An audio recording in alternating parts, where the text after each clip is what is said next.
But I think the pressing thing on most people's minds is how do we even identify these bodies that have been burnt beyond recognition?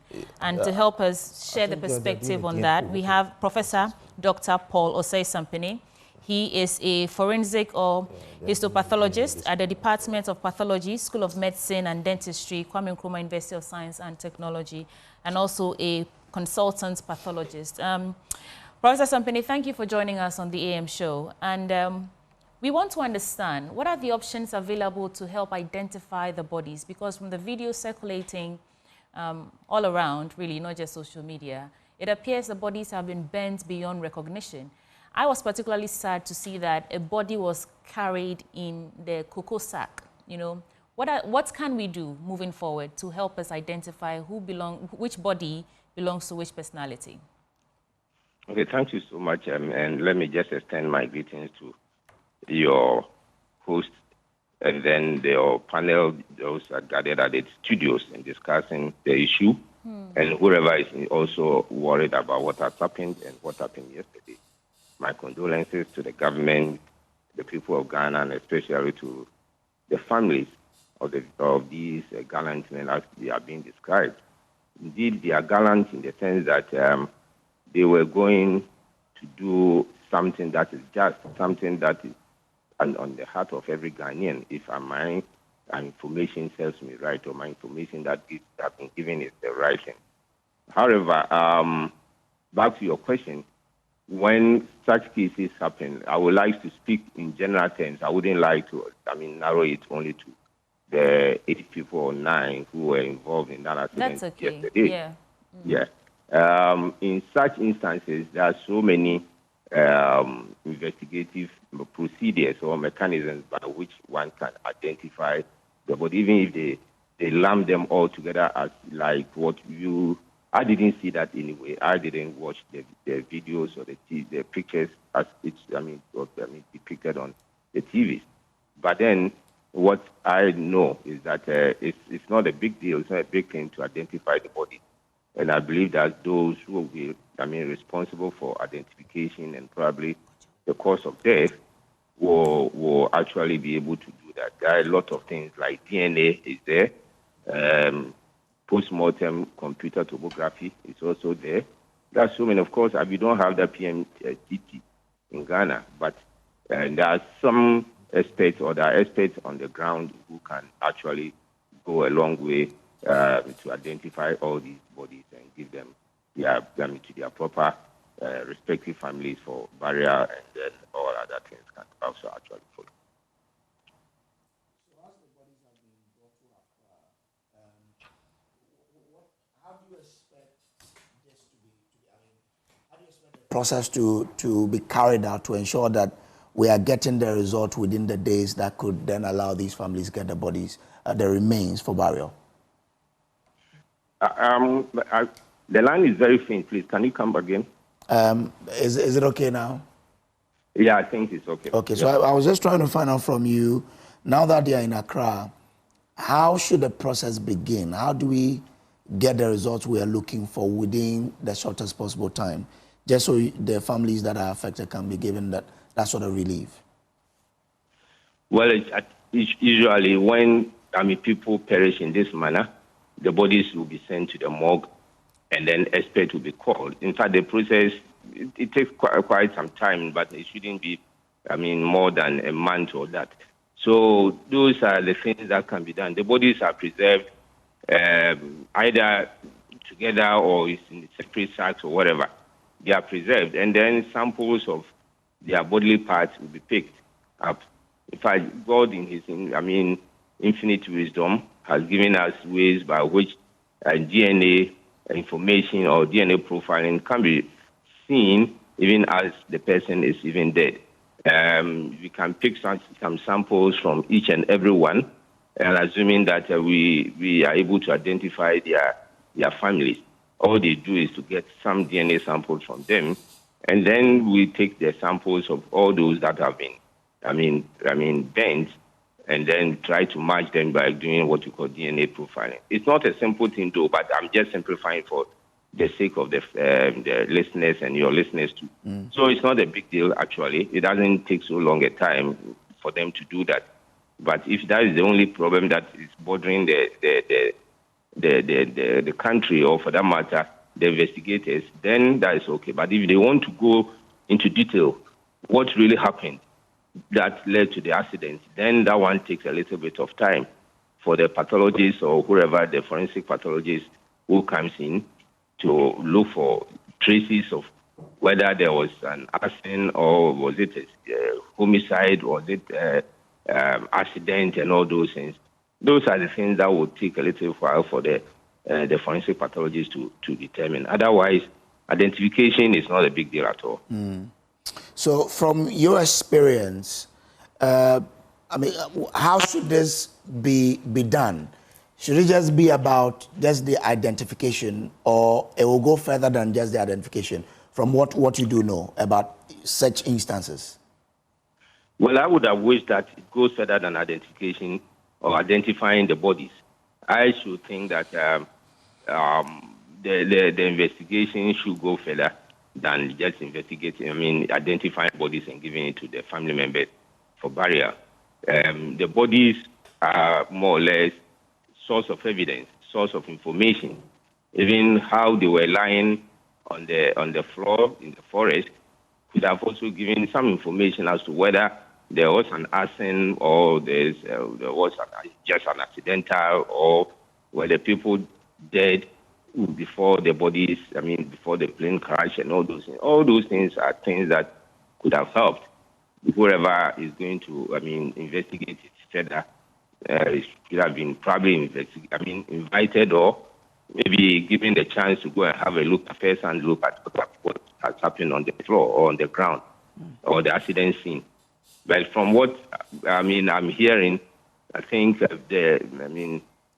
sympathizers and all those people are the ones who did the collection and brought the body to wherever they are supposed to be sent. So that the investigation should go beyond that. It should go beyond just identification of the body. Yeah. Okay. You just said that identification of the bodies would not be a difficult problem. And you also say you wish the investigation to go further than simply identifying the bodies. So what sort of evidence are we looking for to identify or to ascertain what caused this tragic event? What are we looking for? Well, yeah, thank you so much. You know what? It's early days yet, and I believe that the government and the investigative bodies, in their wisdom, will find the appropriate people to do that.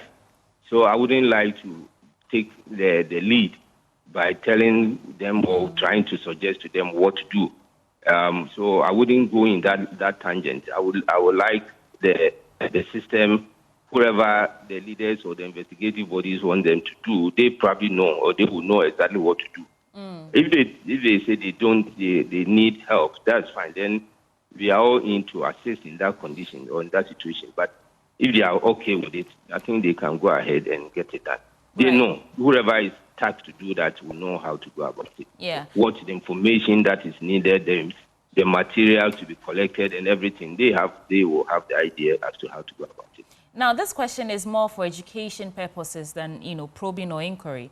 The videos that I saw, it looked like people had access, unfettered access to where the plane crashed. Usually when you watch documentaries or even films, when things like this happen, they sort of hold off the entire area so that, forensic proper investigation can be done. Everything is collected as evidence. From what we are seeing, are you confident that we can get or retrieve every bit of evidence to help us bring some finality to this? From the way people have access to the scene, as we are seeing in the video circulating around. That one is absolutely no.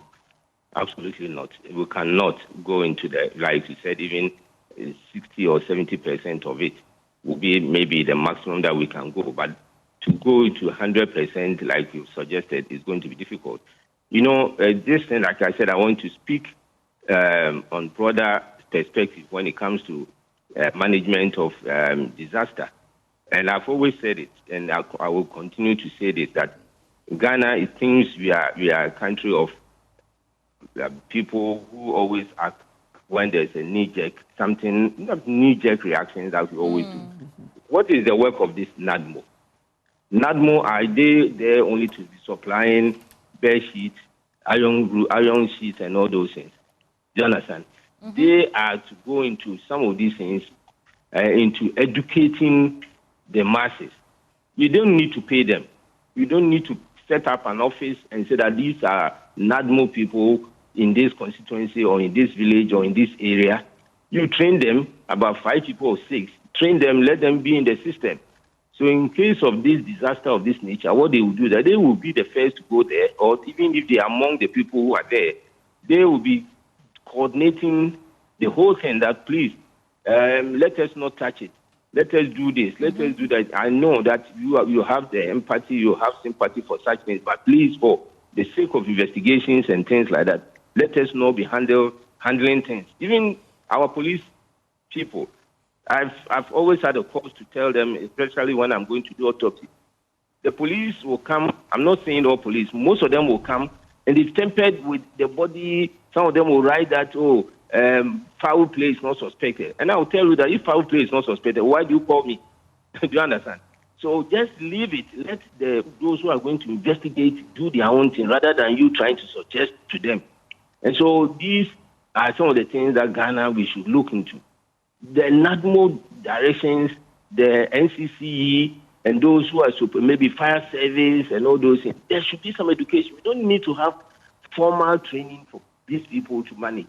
Because whether we like it or not, whenever there's an accident, people will go there and they would like to help. In the attempt at helping, what they do is that they also tamper with investigation, they tamper with evidence, they tamper with so many things. So I would suggest that we train people, not necessarily just employing them, giving them salaries. You tell them that, look, this is what happened. And we have, for instance, fire outbreak. People go in there trying to assist. They cut wires and all those things before the investigators start their work. They will not even find out the wires, how it was connected and all those things. Sometimes you have to use scientific thing to guess and all those things.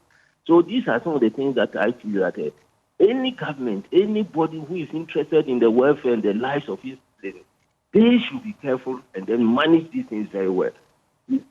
Let us engage. Even in schools, let us advise and teach these children in schools how to manage accident scenes, how to manage disasters, and all those things. And not that it's going to be exams work or maybe some study that will lead to them writing exams. Something should be inculcated into their program, the school curriculum. Something to show them that, look, this is what to do and how to handle such cases. Because every now and then we see these things like, if I did not been today, probably nobody would have even called me to ask some of these things. Do you understand? Yeah. And it is so sad that I feel so sad about Ghana. I feel so sad about the way we are looking at things, the way. So, for instance, this one that has happened, if you are not careful, we are not going to go any far as far as getting to the bottom of the issue and sometimes become political topic that will be discussed for about some days, after which everything goes away, and then the cycle begins, everything like that. It's bad anyway, my dear. So you're saying that the site or the scene is definitely contaminated to some extent? Well, exactly. There is no two ways about it. If you tell me that the bodies were collected in what do we call it? Cocoa sacks. In cocoa sacks. And then, I don't know, in fact, it is contaminated and it is disrupted and it is actually, confused in that area. It's going to, people who handle, did they have what it takes to handle such things? Were they able to give the positions of the bodies? Probably they will take pictures, but taking photographs and showing it to somebody and the person being there, I'm talking about the expert, being there and looking at how the bodies are lying on the floor, and all those things. I'm not interested in the parts of the plane. That is not what I'm looking at. The bodies can tell me exactly what happened in the plane. All those things are things that we need to do. You see, I go to the scene. I don't need the police to write to me that we came there and the person is hanging and therefore it's what suicide. No, you don't tell me this. Let me also look at it and tell you exactly whether he was killed and hung there or he died or by somebody helping him hang it dead. All those things are things that the body tells you. But here, we temper with so much, like you rightly said. Elsewhere, the police would have been the first people to go there and then blockade everything. Nobody goes there. The police guard the area, protect the area. That we accept, we understand that you want to help us, but please let experts come in. Professor Sampene, I mean, as despondent as the picture, you're painting looks, is it actually, does it mean that there's no hope to actually recover whatever evidence we need to ascertain exactly what went down? I've not said that. I'm saying that the body that is on the bodies speak a lot. The bodies speak a lot. Okay. Hope, it is. We will have hope. But like you said, it is on the premise of what you said that, okay, are we going to get 100%? That's why I said 100% is going to be difficult because of the way, according to your narratives, the bodies have been handled. Right. That is where my worry is.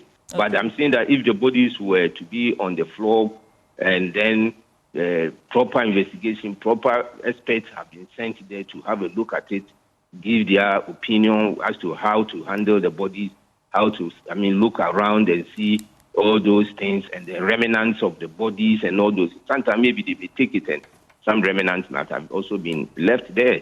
And so those are the things that we would have actually done. I'm not blaming this particular. I'm talking about in general terms. I'm talking about general terms. That's what has been happening in Ghana. That's fine. Thank you.